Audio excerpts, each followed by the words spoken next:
প্রিয় নেতাজি, কলমে শুভ্রা ঘোষ। প্রিয় নেতাজি, অনেকদিন ধরে তোমায় একটা চিঠি লিখবো ভাবছিলাম, কিছুতেই আর হয়ে উঠছিল না। আজ কোনো একটা ঘটনার নিরিখে তোমায় চিঠি লিখতে বসলাম। ছেলেবেলায় আমাদের দোতলার ড্রয়িং রুমে তোমার ছবি, জন্মদিনে পেতাম বই, সেখানেও তুমি।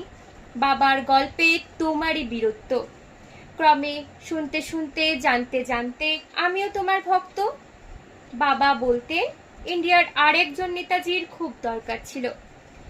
মা গাইতেন বীর সুভাষের মহান দেশ। দাদু বলতেন ছেলেটাকে ওরা শেষ করে দিল। ঠাম্মার চোখে তখন আঁচলের খুঁট। এসবের মধ্যে বড় হয়ে ওঠা আমিও কেমন জানি একটা ঘোরের মধ্যে থাকতাম। ভাবতাম পারতে, তুমি সব পারতে, যদি আর একবার আমাদের মাঝে তোমায় পেতাম। ৪০-এও আমার সেই একই ভোর, তুমি পারতে। কেননা দেশের মাটিতে দেশপ্রেমের মতো একটা জোরালো ঝাঁকুনি দেবার ক্ষমতা তখন আর কারোর ছিল কি?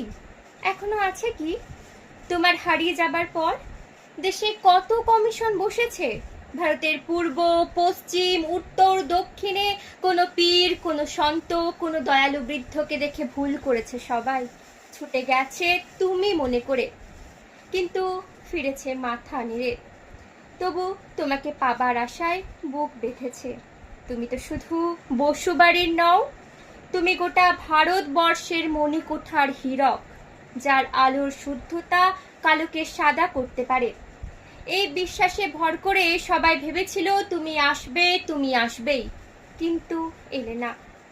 কেটে গেল অনেকগুলো বছর, পেরিয়ে এলাম জীবনের অনেক গলি খুঁজে।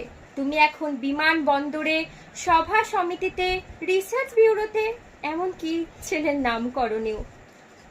জানো, তোমার জন্মদিনটা এখন সবাই ছুটির দিন বলে উপভোগ করে। আর ছেলেরা, তারা তো এখন দেশ থেকে বিদেশেরই বেশি খবর রাখে। আর মেয়েরা, তারাও স্বাধীনতার ভেলায় চড়ে হতচকিত, শুধু মাটিটা কাঁদে।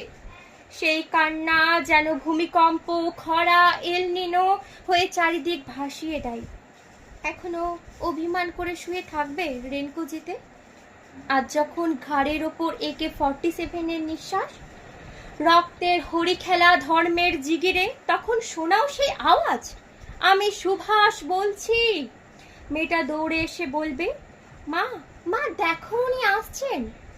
পাশের বাড়ির মেসোমশাই ডাকবেন জানলা দিয়ে, বৌমা আমি বলিনি উনি আসবেন। তাদের ডান হাতে শঙ্খ, বা চোখে জল, নদী হবে উত্তল, নৌকা বেসামাল। পরাণ মাঝিও চেঁচাবে, উনি আসতেছেন। সবুজ মাঠে শিশুদের হাতে পতাকার দোলা, উনি আসছেন, উনি আসছেন, উনি ফিরে আসছেন। তোমার হারিয়ে যাওয়া জন্মদিনের ভেতর থেকে উঠে আসুক আরও একটা 23-এ। আজ স্বাধীনতার ঠিক আগের মুহূর্তে দাঁড়িয়ে তোমাকে আমার এই চিঠি। প্রণাম নিও। ভালো থেকো নেতাজি। নমস্কার।